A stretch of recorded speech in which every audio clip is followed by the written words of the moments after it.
want to have at our table, who, how we can really bring more folks to the event, as Eugenia mentioned. I attended the event last year that they put on and it was beautiful. And I think like it's going to be amazing if we can have even more people in the audience to kind of witness and hear everyone's stories and experiences and learn about what we're doing and the resources that we have. So if you are interested in helping with the D3C event with helping with our part, let her know and I'll message out this info after the meeting as well. Thank you. And I think Dr. Herndon, you're next on the agenda. Can I add one quick thing Yes, you may. that I think, or at least my take is that I think it'd be great to kind of approach this as, hey, this is a chance for us to kind of read the room and see what other groups are doing.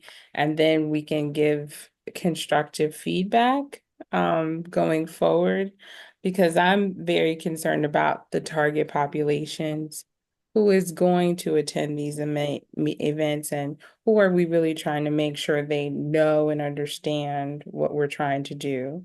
So I like events, but I want to make sure the event is for who it's for and not just for people who do, this as a job every day.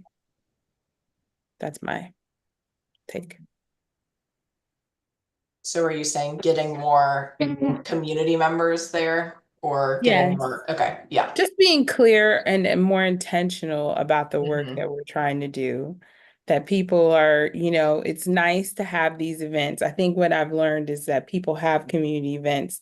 They don't work if they're not really designed for the community, and the community is really targeted, Mhm. and the activities are. So I think the state and different groups, they do events for themselves, not for the people Mhm. who they're supposed to reach and connect with. So Lanea just wants us to maybe give feedback next time to go, hey, it was nice, but you only had 10 people, or it was nice and, or it was nice, but it's the same people every time. Are we connecting to the people who really need us? Mhm. That's I what I mean. If guess we're trying to to do education, who are we educating ourselves? Or are we educating the community? That's what I'm concerned about. And so I guess to clarify, what I'm hearing is like two ideas is go to the one is try to attend the event that the health department is putting on the second and see what they're doing. But then also for the D3C event, I think that we have a lot of awesome people here with different networks and we can try to speak to the community members and really encourage them to come to the event, which is no small feat. Like it, if for folks who have no feel like they have no connection to HIV, I mean, those are some of the folks that we should be trying to bring to these events, and that can be challenging. This is a moment that we can, I'm sorry, Janine, but No, where is it going to be held? Like, where is it at? it's going to be at St. Philip's Episcopal Church, which is behind Urban Ministries, which is the community homeless shelter. And the clinic. It's off of like off of Main Street and near across the street from the big library, the main library. Okay. What about But doing it at Central Park? yeah, like, I think I agree with you. I think that's part of the reason why I was going. I'm a little conflicted with the message I want to send back, is to go, I want to be supportive of everybody's event. I don't want anybody to get that impression that I don't want to be supportive. But there has to be a couple, at least this is Lanea. There have to be some events that we know what the outcome is we're trying to get, and we get really focused on how we're going to get to that place. And I see that people have events all the time, but are the events connecting and making the impact that we want? For as much work and intentionality and loving words that get put on pieces of paper, if nobody knows about it and you're not connecting to the group, then it's just kind of a waste. And I think that happens a lot with minority communities. that people have these great ideas, like come here to my office, without thinking about nobody comes to your office in general. So why would they come now? It, so Yeah, that's I can me. share. That's Do you mind if I share just like a couple reflections on that too? sure. And totally agree. Event planning is so hard, and the first D3C event, um, outreach event plan was kind of a health fair and at care, and it was great, and it was a lot of work and also difficult because there were so many of that sort of event, and had that same struggle with trying to reach the people that we wanted to reach, and finding that advertising was really hard. And so pivoting to this event, I think, and Eugenia can speak more, but just had a very different feel of really feeling connected to what the D3Cs could really offer that's very unique compared to other organizations, and creating a space for folks of lived experience to talk and share stories and feel like it's a safe place, and kind of creating that things that the group liked about it last year was it feeling intimate, and kind of balancing that, trying to reach the public and invite more people who can hear these stories, and maybe if they're living with HIV or affected by HIV, feel that support, and if they may not feel as connected to that community, to kind of break down some of that stigma.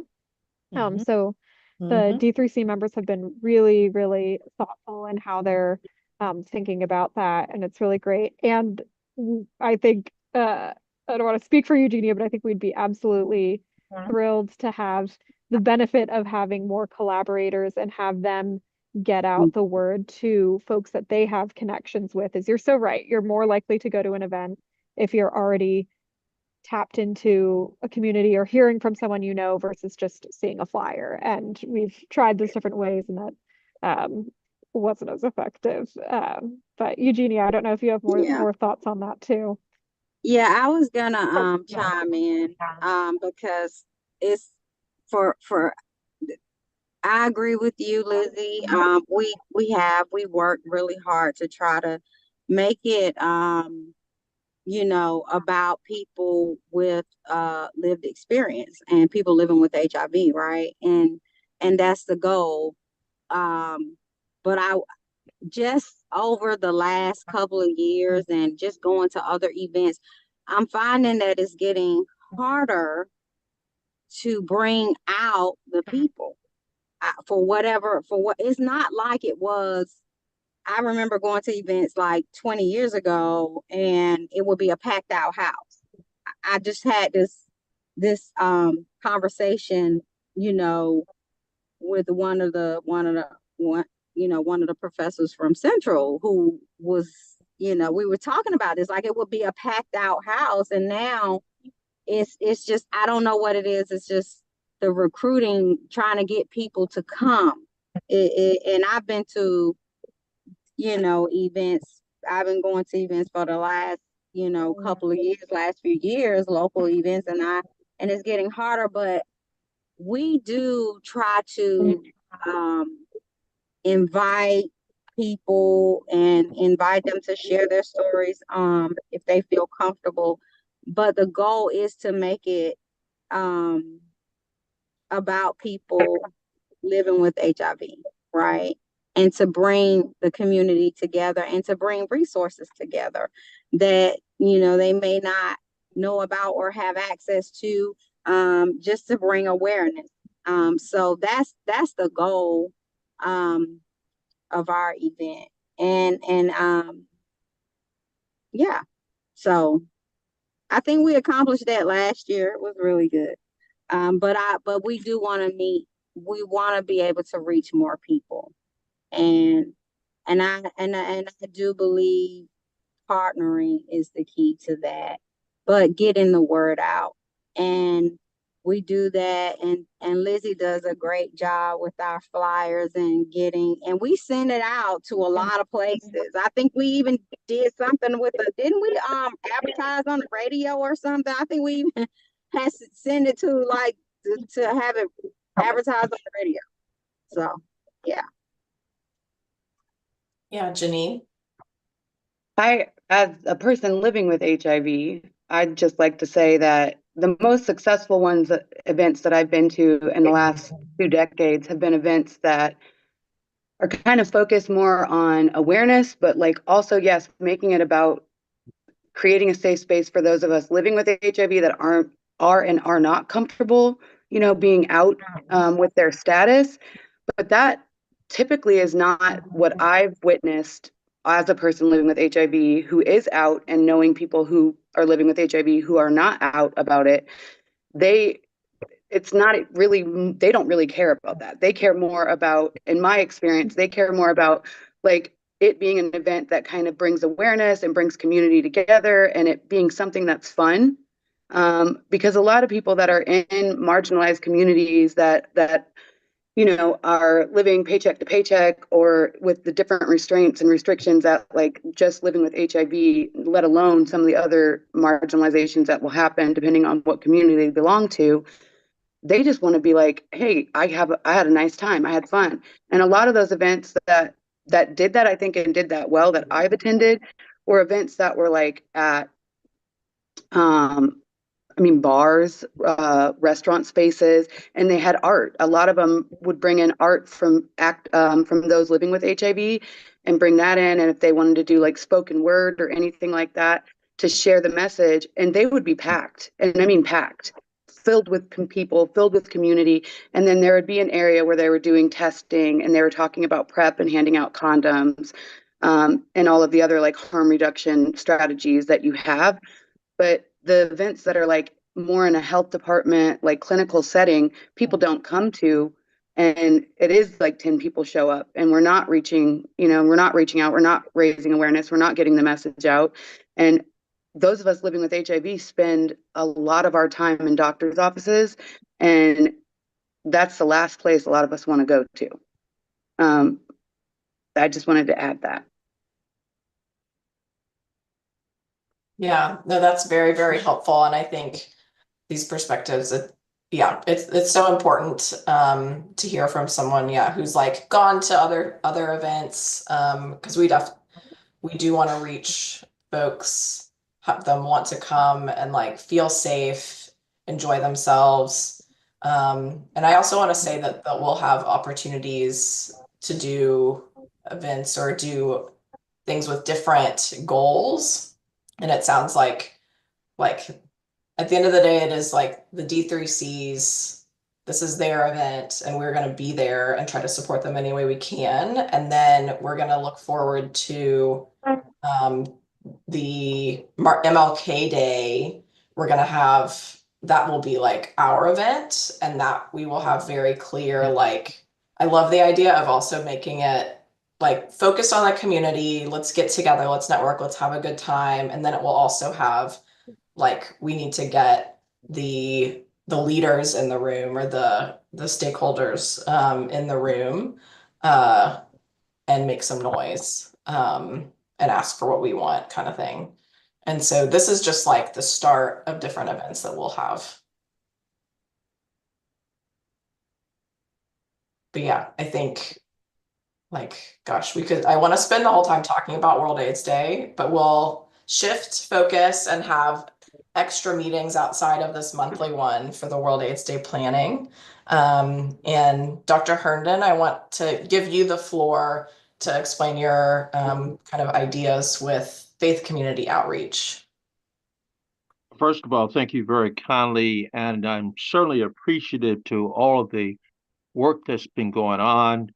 And I know that we're going to continue to work on behalf of our patients and our families, and we're going to pull together in order to make a difference.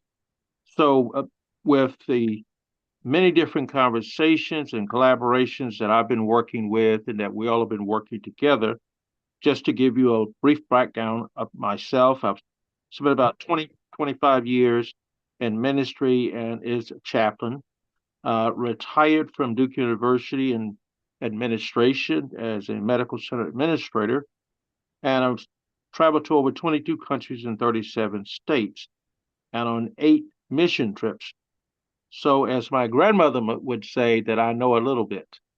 I'm excited to be able to sit at the table at this particular time, as I made reference to early on, as we build a strategy to be more intentional, a strategy to be more intentional as we find and seek safe spaces for our families and our patients.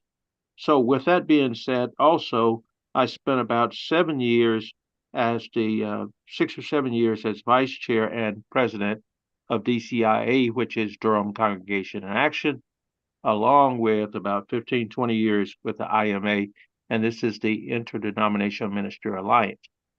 With all that being said, um, I think that the more often that we work together, that we collaborate, the stronger and better the outcome, along with the stronger and better the communication that we might have as we seek future initiatives to bring more resources to our patients and their families.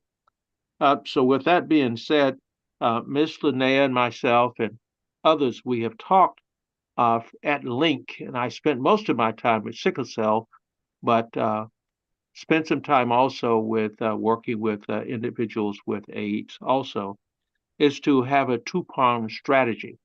Strategy number one, okay, of course, is we're looking for resources locally across the state and nationally, is to we have identified several um, philanthropic organizations that we should be able to make should be in business of making an appeal to, and then secondly, individuals, because we all know and agree that it costs funding in order for us to be able to provide the services that is necessary for our patients and their families. So, with that being said, um, let me begin to come to a close, and I'll be happy to respond to any questions that anyone might have. But the philanthropic organization that we're talking about is the Triangle Foundation over in Raleigh. We're talking about Z. Smith Reynolds. We're talking about the Robert Wood Johnson. And then, of course, locally, the Duke Endowment. And then, as we continue to build upon that strategy, as individuals such as Mike Woodard, Steve Schewel, Rabbi John Friedman, just to throw out some additional names, that we have a philanthropic effort that is going on. At the same time, we have individuals. And for our philanthropic organization, we would be seeking somewhere in the neighborhood of $250 to $500,000. And as we build upon and continue to work with our individuals, we will be asking individuals for somewhere between $5,000 to $10,000 to $15,000. With these two strategies going on within the next 90 to 120 days and 6 months, this would position us to continue to build a strong network as we seek resources for our patients, families, and those that are working to provide additional resources.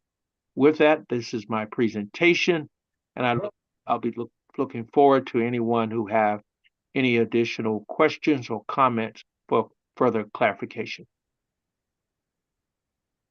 So can I add a little, or is that okay? You all? Yeah. Okay. So Dr. Herndon, like he said, he and I have been talking for a while, and he's also had some conversations with Dr. Livingston and some others. So there's several things that we needed to do. So I reached out to Dr. Herndon about Martin Luther King Day and about us connecting the coalition's work and Martin Luther King Day and us having a big event.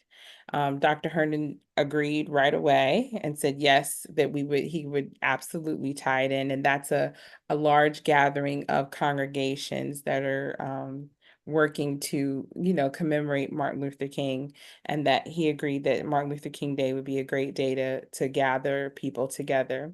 Then he went a little further and he said, hey, let's have a gathering in December where we could do like a pre-meeting for some of these faith community leaders and individuals and philanthropic agencies to come in and to see our proposal and to sign on and say, hey, yes, we support this and we want to see the development and the work that's going on. And we want to be the foundational partners to this. Part of the reason why this is going to be critical is that these are the decision makers and these are the influencers that are going to influence the city council and the county commissioners and the state to support our strategy. And we're building another group of people that could be we wouldn't want them to work against us. Maybe that's a better way to say it. We want them to work on our side. And part of it is them having better understanding of the concerns of how things have been managed and what they can do to be supportive. And so some of those people on the list, like Steve Schewel, were the former mayor of Durham, where a lot of these policies and strategies were under his leadership. So he would have some vested interest in seeing something positive happen out of this. Is that kind of a little bit of background for people? So I think Dr. Herndon, I would like to definitely work with you on that, but I'd also like to have some other people that are willing to kind of support a brunch or a lunch, something like that that we could do, that we can invite these faith leaders together to have this conversation with us about housing, development, services, all these things that we've been talking about privately. Now it's time for us to do some education and get to the influential people in Durham and in the state to get their support of our coalition. Okay, so now everything's open to questions. Hopefully I've answered, gone to add a little bit more to what Dr. Herndon said. And by the way, Dr. Herndon was also on the Homeless Services Advisory Committee for a very long time. So he has a very good understanding of how homeless funding is allocated. So he too, Reginald worked with him. So these partners, these groups of individuals, he's very well known for this. So any other questions or thoughts, yeah? Before we go to Q&A, let me Yes. just make two other statements that Ms. Lanea and I, again, we all come with a variety of skills, but until you put it in a one-page document, and then question is, why one page? Because a lot of our elected officials don't read, and it could be because time constraint. But the second reason is that you have a one-page and a two-page document. So as we continue to seek our guidelines and seek our strategies, that we use that as an information piece. Document, write letters, follow through, and set up our 3 or 4 page strategy. Thank you. Thank you. Okay. Anybody else have thoughts, questions? Okay, I think this is a good tie-in to the next part of our conversation. Yes. And I guess I want one more thing. Were you saying that we should that be another little committee that meets outside of this to help organize that, or I mean, I think it would probably connect well with our World AIDS Day group, like after that's over, that could be the next thing that they kind of work together on. I don't think a lot of prep is required. Really, it's just us sending out letters, inviting people and having a place to meet and somebody to put a little something in front of them. And I do think what would be great is to have some people with lived experience there to talk, to share their testimony or their their experience. Because what my goal here is to remove the divide. There should not be a divide, and I want to go straight to the congregations and go, hey, this is what you do. You're being a good Samaritan. Time to be a good Samaritan here. That's what I'm trying to do. And I want to do it the way that faith leaders are used to being reached out to. Absolutely. And then my final remark is this year I was presented with on the governor's office with a lifetime achievement for community advocacy or what have you. And with that came a appointment by the governor for the Martin Luther King Commission. So we have a commission across the entire state, all 100 counties, and we should have letters going to the governor, lieutenant governors, etc., and not being shy as we seek and move forward to support our patients and their families. Short letter, introductory one, and then continue to build on that strategy. Can I ask, how many people, because I've heard this like over and over again, how many people in North Carolina that are living with HIV are out about living with HIV and are willing to participate and take part in that? And I ask for a very specific reason, or for a number of reasons, I should say. Do you have any idea about how many people there are? Is it like the same like handful of like 5 people, or not very many? Because typically in my experience, there's a couple things. Like, I used to speak all across everywhere, and one, it pissed me off because like I'm a great victim and I can sell a good story. So yeah, great, use me, but I'm not the only face of HIV. And my contribution goes far beyond the fact that I am just a testimony of somebody living with HIV. And oftentimes we are relegated to being just that. There's that feeling, and there's definitely that impression left upon us by lots of different communities and groups and organizations. So sometimes people are willing to speak about living with HIV, but then they're made to feel like they're only good for that, and then they have no interest in contributing past it.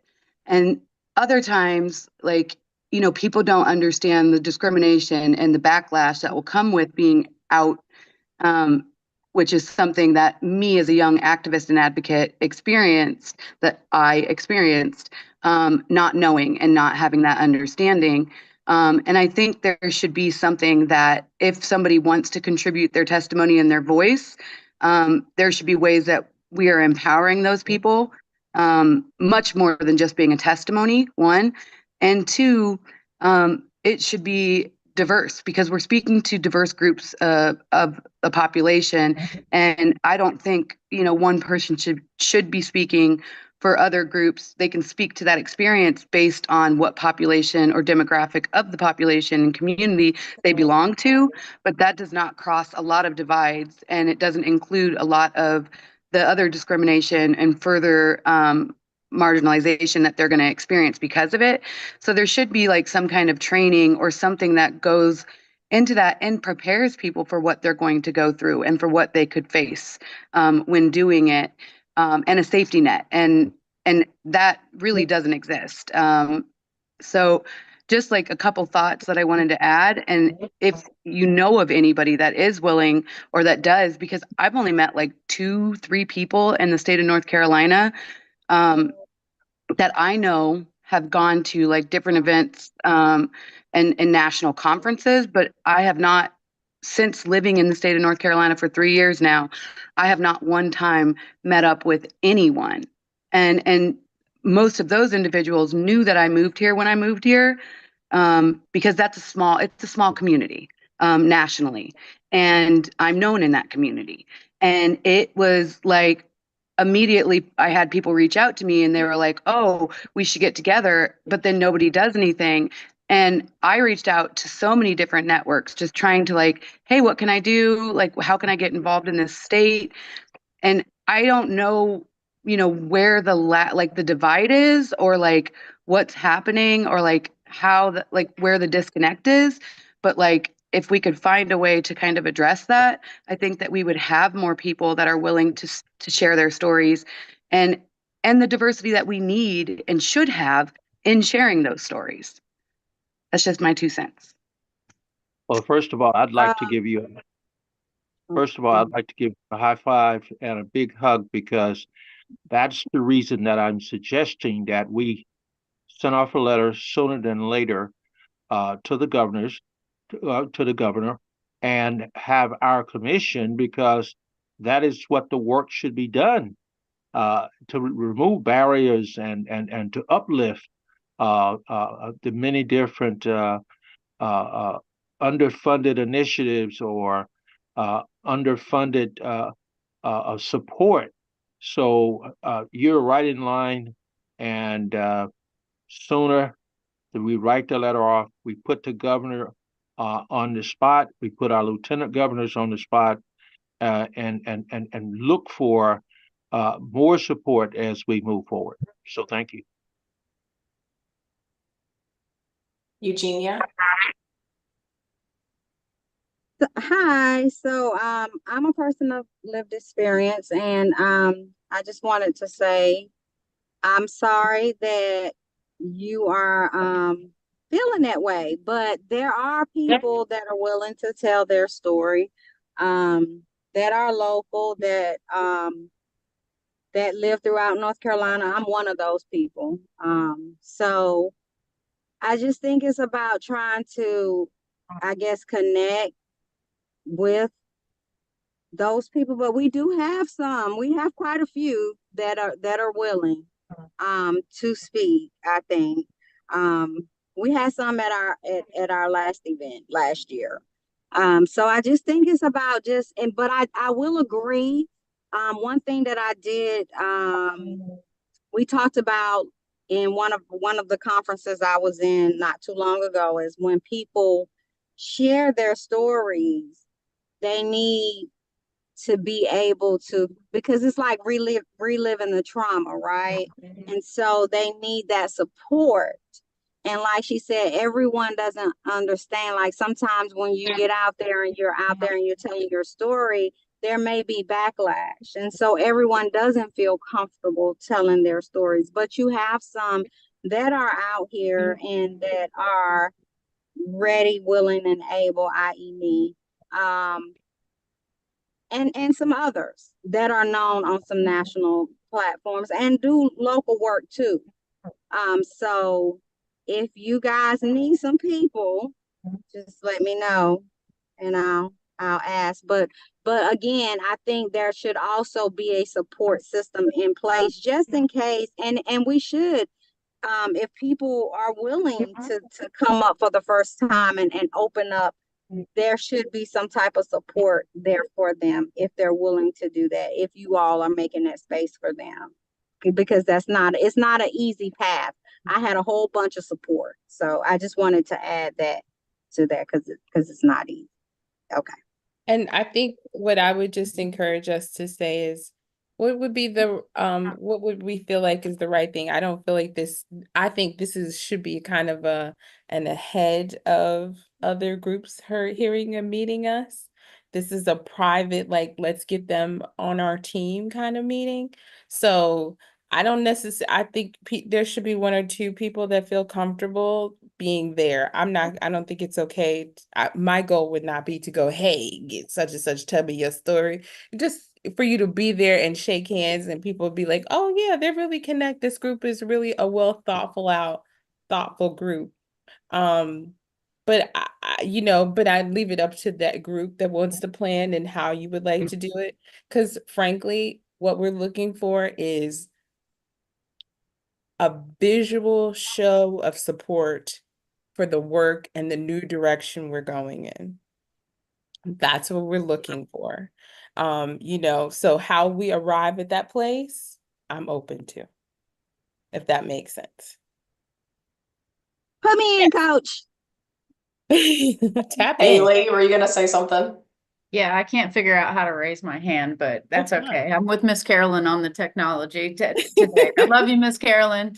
My name's Haley. I didn't really introduce myself. I'm the regional Ryan White administrator. And it's the area that covers Durham, Wake, and then a number of other counties. And I just wanted to just kind of piggyback off of what Eugenia and Janine were saying is, first off, I really do think you guys are brave to go out there. There's still an incredible amount of stigma. And so you guys are incredible women who are willing to go out there and advocate, and most people are not as incredibly strong and brave as you are, especially because we are still dealing with stigma this many decades into it. I don't know of any training specifically that I have access to, but I would be willing to look into that if there are some groups out there. I don't know if maybe NMAC or you folks that could do all your incredible research, maybe if you've got some connections, nationally for something like that. But I really took a lot of notes when you were speaking because it's also very rare. Like I work with agencies, not necessarily directly with clients. So anything that I can learn from you guys is incredibly informative to how I can support the agencies. There's a number of Ryan White agencies on here. I made a note about something else, and that you had said last year Wake County, I work for Wake County, but I cover all the regions. Wake County did a special event at an art museum last year. Like Kendi and her group from El Centro were involved. There were a number of different community-based agencies who were able to help recruit clients. And the way that it was shared is people, we did it it was formal, it was a gala. And we did it special for people living with or impacted by HIV, because there's a lot of people who were clients that wanted to come, but by adding that caveat of impacted by, I think that boosted our turnout, because then that gave the power to the folks who are living with HIV to choose to disclose or to keep that confidential. And I'm not really for sure if there's a really good work around it. But anyways, I'll try and reach out to NMAC and see if there's something. That would be the first agency that I would think of that might have something to help people learn and be more comfortable. But I just really wanted to say thank you guys for sharing and your voice and all of the networking that everybody is doing behind the scenes. It's really an incredible amount of work to bring a community together.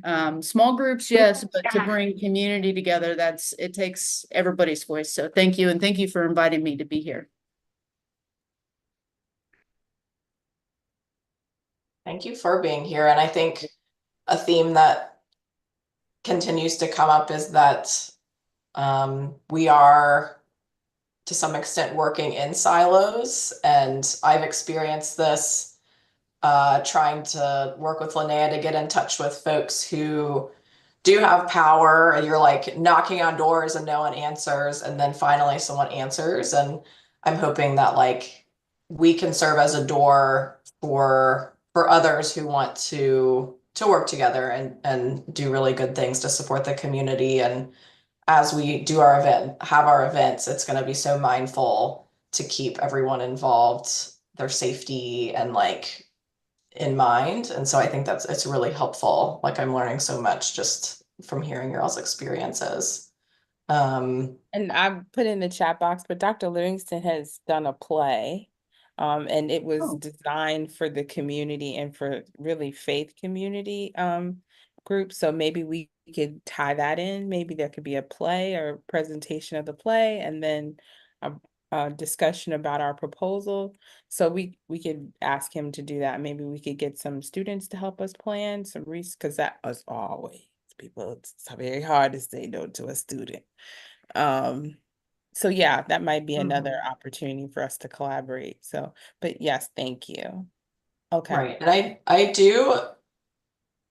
get a little, we're planning a lot of things because we're we're helping the D3C, we're planning this event, and then we really have to focus on our January, like we need slam dunk home run, really big event.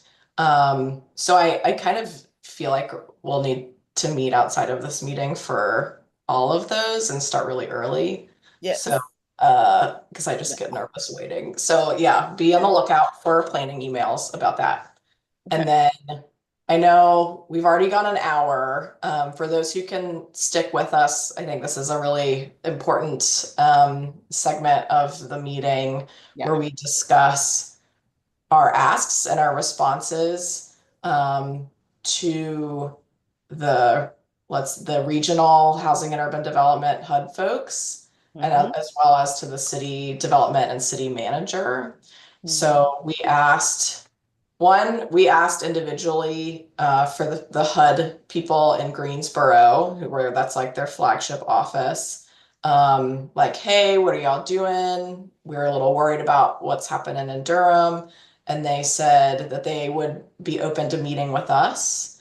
And so, and some of y'all have already said like, yes, I want to do that. We thought it made the most sense to ask them for what their availability is, and then us try to make that work. Haven't heard back from them yet, so I will continue bugging them, but we want to go there with certain questions to like ask as well as propose what our solutions are. And similarly, we submitted that response to the caper where the city said, this is how we're using our HUD money and our HOPWA money. And it showed that they had a bunch of unused money, basically, to support folks who were unstably housed living with HIV. And to our response, they sent back a response that basically said, oh, just kidding, nothing in the caper was actually like there were mistakes in it, and that the real numbers look a lot better than what we published in the caper. Um, and To which they are Lanea also willing said, to meet. So I'll let BS. Lanea give her thoughts. Lanea said, BS. If it's not real, then why would you send it to HUD? But all right. Yeah, so Lanea called BS. And yeah, so we're gonna meet with both of these groups. And I guess, Lanea, can you talk about what sorts of questions that you had in mind to ask them? And then that might bring up, get the brainstorming going. Lies, garbage, trash, absolutely. So we have several things. I think in general, just the general questions that we've been asking about process, about the services that are being provided, about the funding, how it's being managed, and is it optimal for the work that we need to be done. Also, just there's so many questions that we need answered in terms of data, that it's just pointing at each other, and a lot of I believe feudal and territorialism that we're dealing with in general, that people just don't want to have to be responsible to other entities or other people for the work that they're doing, whether it's being successful or not. So in general, we have a couple of questions that we need to be asking. And because we are the public, we have a lot of tools available to us. And it's up to us to use them as we so choose. So Haley and Dr. Livingston and Dr. Herndon and I went and met with Valerie Fouché earlier this summer, our Congresswoman, and I think it's a great time for us to maybe use that tool in the toolbox. But also we need to have just a general a plan of attack, I think, for this. So one, we don't want them to send $400,000 back to HUD. That's just not reasonable. We know that there are people that need that funding. We know that there are agencies that need that funding. We should not be in the place of allowing that money to go back without a lot of kicking and screaming and some plan of how they're going to make it right. If they do, then that means the city is going to take that, or the county is going to take that on, and they're going to push it out regardless. So we need to make sure that they're accountable. So that's one. What is the accountability, and what can we do to receive that money? I would like the coalition to receive that money and use that money for coordination and supporting of the agencies that we have in our community right now that need that funding. There are several agencies that have been working and that have never or very rarely got support from the city and the county that are doing this work. I think that we should say that is unacceptable and we need some real capacity building support and the funding. Just straight up, we need that funding. So I want us to get to the place that we are feeling comfortable with going, hey, we proposed a pilot. That money can go to the pilot, and that pilot can fund those agencies so that that money can be for stabilization, that can be for beds, that could be for coordination. It's not okay for it to just go back. Second of all, I think that in general, there needs to be an accountability group for how the HOPWA funding is being allocated. So because the city is contracted with the county and the county is contracted with some small nonprofit agency that's now closed, that puts us all in a spot where we don't know what's going to happen with the services going forward. Even with the money that they have allocated, we don't know what's going to happen with that. So that's another whole round of questions that we should be asking the city and HUD. What's happening, what's going on, and how are they making sure that there isn't a break in services? How are they making sure that people aren't suffering from this, I guess, just general neglect? That's a way of looking at it. So, those are the big questions. Dr. Herndon and I have kind of had some conversations about setting some goals. So if there's 400,000 that's supposed to be going back to HUD, what else do we need to move forward? And what is the plan for next year and the next 5 years, which is why we wanted to do that strategic planning session for Martin Luther King Day, that would be the moment, I think, for us to bring the community together to have a conversation about what that could be. Is this all making sense to you all?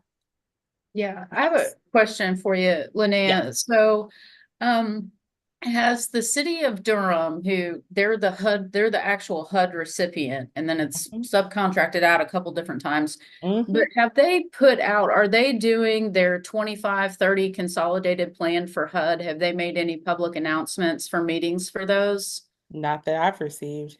That may be something to ask them, is if they have created their 2025-2030 consolidated plan yet. Okay. And if they have not, what are their plans to include the community in that? And the reason why I ask is I very recently just sent out, and on the last, I guess next Thursday, like Wake County, they actually came to our regional network because we have all of the HIV providers and HOPWA providers there. And they asked me to invite all the agencies that were participating. So I've sent that out. Now, obviously it's Wake County, but it covers the emerging communities of Franklin and Johnston. And I mean, I think that just the idea, we have really, really been trying to engage them in the network, and Miss Carolyn and Sandra, if she's still on here, could probably speak to that we were not having a lot of HOPWA participation other than the single agency that is funded through the network, which is Duke Partners in Caring. But then there's the city of Durham, and then there's Wake County, and between them, they cover all 11 counties, but we finally have gotten Wake involved, and now they're like, okay, these people really do have social workers who are trying to get people linked or keep them from becoming homeless.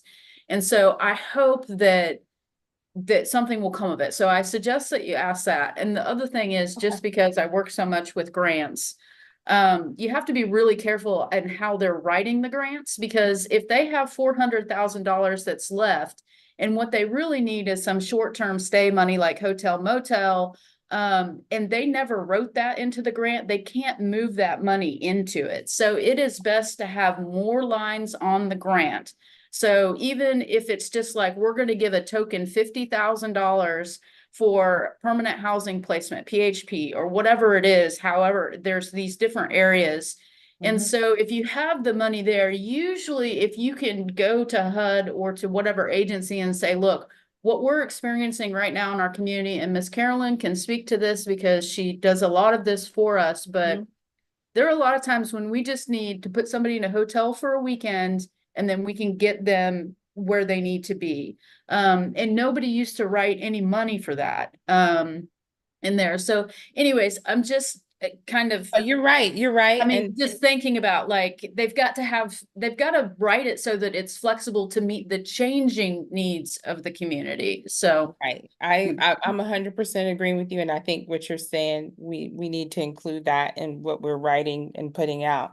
Eugenia suggested, and I think it was also Rita at another meeting, that suggested that we actually invite HUD or someone to come and talk about the different things you can do with HOPWA funding. And then that could help inform the group in our dreaming of what our HIV or HOPWA continuum is.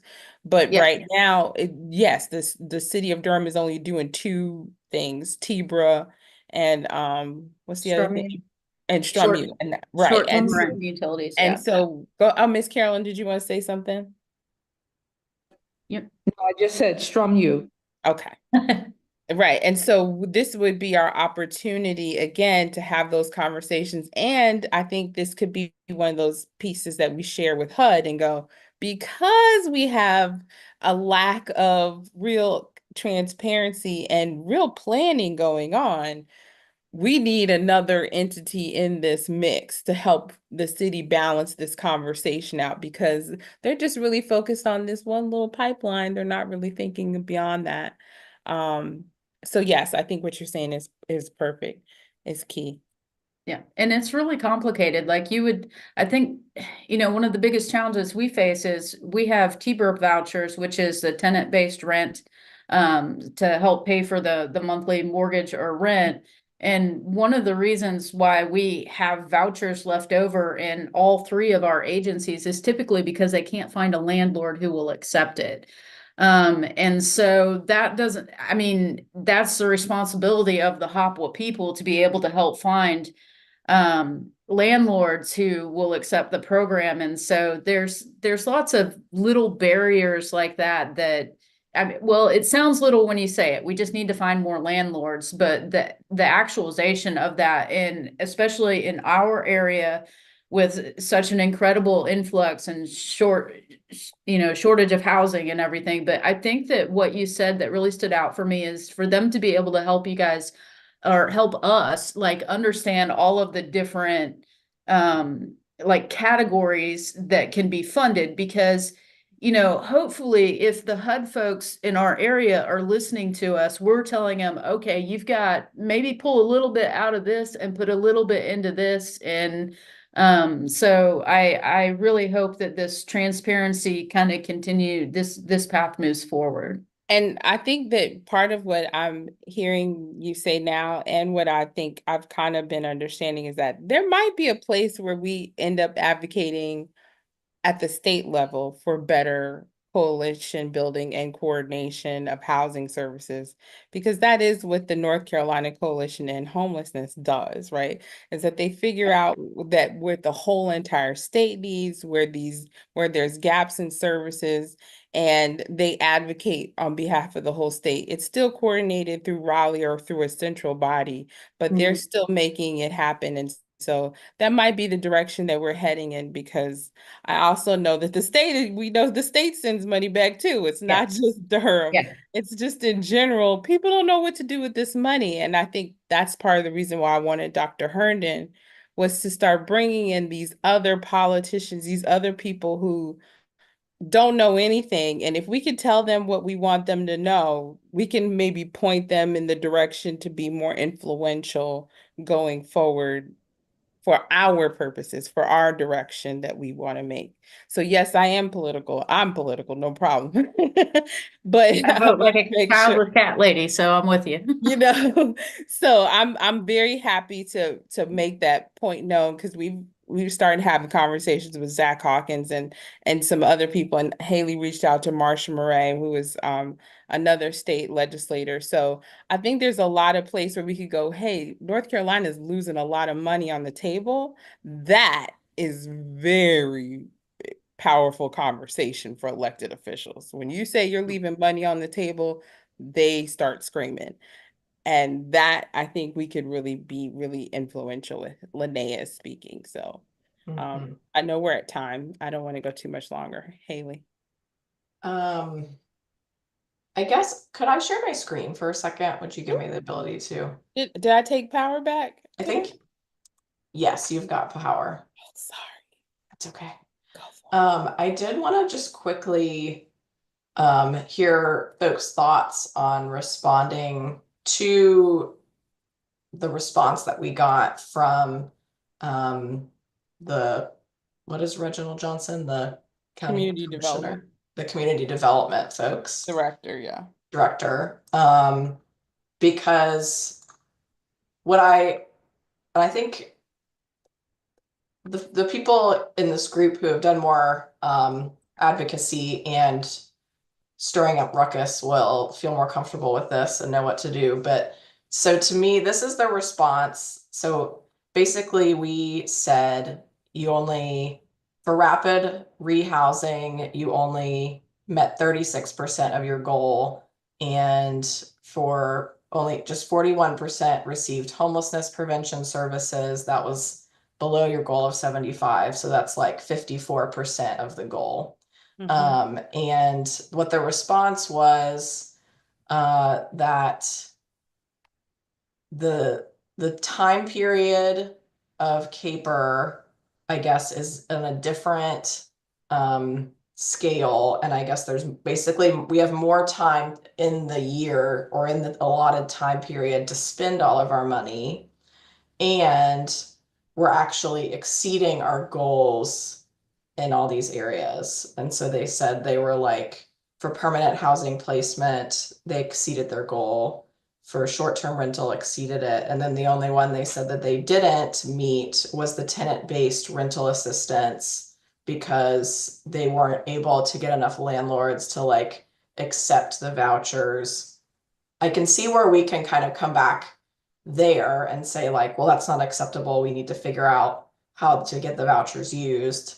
But I guess and I know Lanea and I think it was Eugene, or someone said that they know that this might not be true, but how, when they give numbers and they just say, actually, we're doing really well, I guess, how do we respond? Like ask for a larger entity to audit them because we don't trust these numbers? I mean, I guess I don't know what you're at. Maybe ask it again a different way, Haley. So the way I'm feeling is we said, hey, you only got to like 30 to 50% of your goal. And then they come back and say, well, actually, we exceeded our goals. Those first numbers were wrong. And then I feel like, oh, well, now it's my turn. What do I say? I don't think you have to say anything, Haley. Okay. Or what do we That's say? that I'm not, my position is that you submitted a report to HUD, Right. period. That's it. If the numbers are right or wrong, that's you talking to HUD. What your job was to report it publicly, and then we gave you feedback on your performance. Your performance is lackluster. These numbers, you can't claim actuals, but these are the goals when you did not claim these actuals to HUD. Hmm. Okay. So the answer is, well, So why So if was the the HUD numbers not this? Like, Haley, Haley, mhm. my question when I read that was, if these numbers are wrong, where is the updated report to HUD? Mm. Mhm.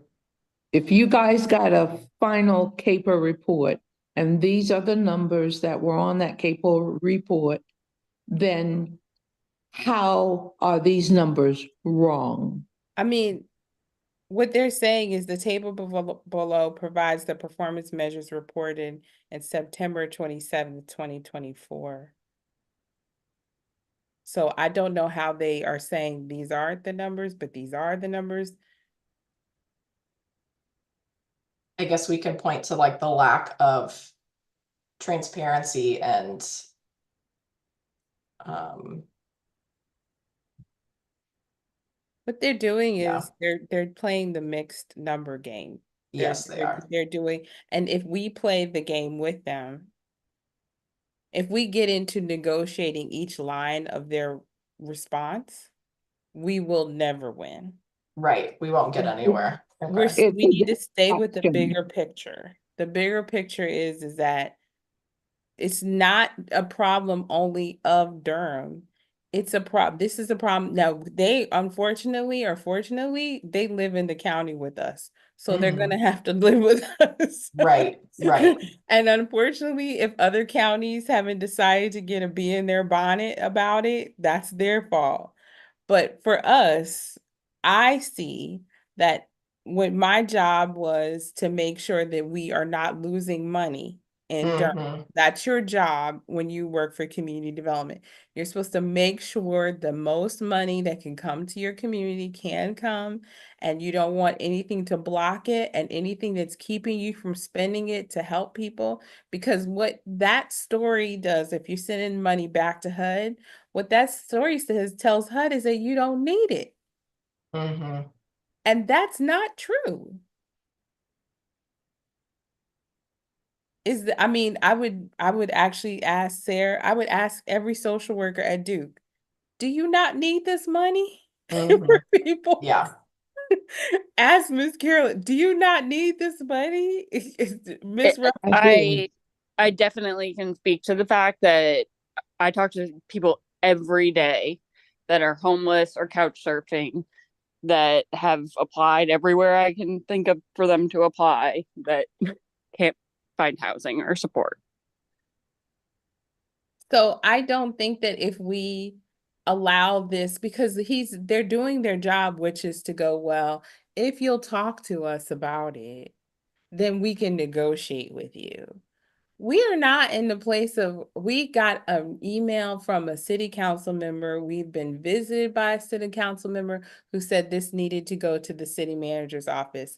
If we Mhm. engage with a department after we were told to talk to the manager, then that's our fault. Mhm. Yeah. I was just gonna say, I think that the most important thing is the letter and the response itself. Incredibly put together, Haley and team who put that letter together. I think that we should, like, I'm an optimist. Miss Carolyn probably knows me the best, that I try to look for the good in all things. And I think the fact that they put together such a detailed response says that they know that we're paying attention. I think that the best thing that we can do is not take our foot off the pedal. Like, Right. it can't be a let's send you this letter and then we're done. I think that the planned meetings and stuff like that that you have, and continuing the community engagement. I mean, let's just be honest. If you know somebody, I mean, HUD technically is doing site visits for them. So technically that's their oversight. You know what I mean? And, we're the community. So we have kind of a little bit of a different role. As smart as we are, and we may want to call BS or we may want to do that. I think the most important thing we can do is continue to keep the pressure on them to try and make the program better. That's Mhm. my Yeah. standpoint, but I think we just can't take the foot off the pedal, or otherwise they're going to be like, those people talk to us once a year and they don't care the rest of the time, or whatever. But I think continuing the engagement is best. I agree. It's really, that is a really good message and a good place to end, I think. So today, I'm going to reach back out to Reginald, to the no, to schedule a meeting. Only meet with the manager. If you meet with the Oh, employee, you get stuck with the employees. We meet with the manager. You made a request to city council responded. You meet with the manager. manager. That's what Okay. Carl Riss said to do. He said, this is time for you to meet with the manager. Meet with the manager. We just need to keep bombarding the manager with emails and go, we have not gotten the time to meet yet. We are Okay. waiting to meet. We have a meeting scheduled to meet with HUD.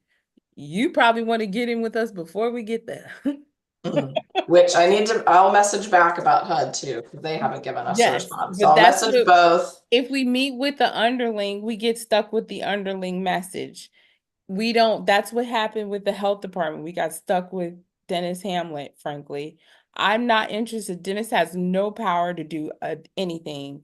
I need someone who can make decisions and who can push an agenda change. Dennis is an employee. I need Wendy Jacobs, County Commissioner. I need the people who are going to get elected or unelected, who are going to be embarrassed or proud of our work. That's who we need to keep getting. If we take, that's why I was not saying, I like David personally, but David is not influencer in this process. He is a spectator. I need people who are pushing an agenda, who are going to be an advocate for us, who are going to get this money. And I'm just going to be honest, if we don't talk money, there is no conversation. There has to be money attached to everything. If there's not a money conversation, we have lost. It has to be money. And the only people who can say yes to money are managers and council members. Right. Okay. The manager. I will email the manager. Send it by you first and HUD, Yeah. and I'll let everyone know when we Yeah. get those dates, Yes. options. I'll Yes, send and that that's out. why we're gonna, and I was also gonna say, another thing is we are in the active end of an election. A lot of times, federal government employees are told not to do community and do things specifically while an election is happening. So it could be that they're waiting till the end of the election to have conversation. That could be also what's happening, just so you don't have to ignore it. But the city council is a little different. Manager, we can certainly make her uncomfortable. And we can, and frankly, the coalition can send emails to the manager directly and say, we have asked to meet with you and we have not heard back. Okay, sounds like a plan. Yeah, I mean, that might be one of our World AIDS Day activities. Send a, where you say, yes, we'll do a form email and people can like, what's the thing called? GoFundMe? Ding. Yeah, do one of the little like send us the message. We've asked you. We've asked you. Now we're serious. This is, even though it's housing and it seems so simple. It's not life or death. This is life or death. And every minute that we let them play around, somebody could die. I take that seriously. Lanea, we'll make sure that we invite the manager and others and Reginald, all of them. Make sure they get an invitation to our World AIDS events. Oh, okay, yes, we can do that. Reginald declines every week. Every time we meet to this, he declines. So I'm good. Dr. Herndon has a lot to tell you about Reginald. We both have had personal dealings with Reginald. Don't get stuck with Reginald. We have bigger fish to fry. He's going to do what his council says to do. That's what Deidreana said. If you don't get city council to say yes, then doesn't matter what the staff say. City council has to say yes. So we just need to keep emailing council till they get tired of us. Literally send an email to council, say, we've been waiting to meet with the manager. Yep. Okay. I will send that and run it by you. But I know this has been a long meeting. Thank you all so much for sticking in with us. We'll send a summary and information about separate groupings to meet about all these events. Yes. Thanks, everyone. Yeah. Thank you. Thank you. You all are fantastic. And I'm moving this week, but next week and a week or half ago, I'll be back on my real job. So forgive me. Bye. Thank you. Bye-bye. All right, bye. You okay there?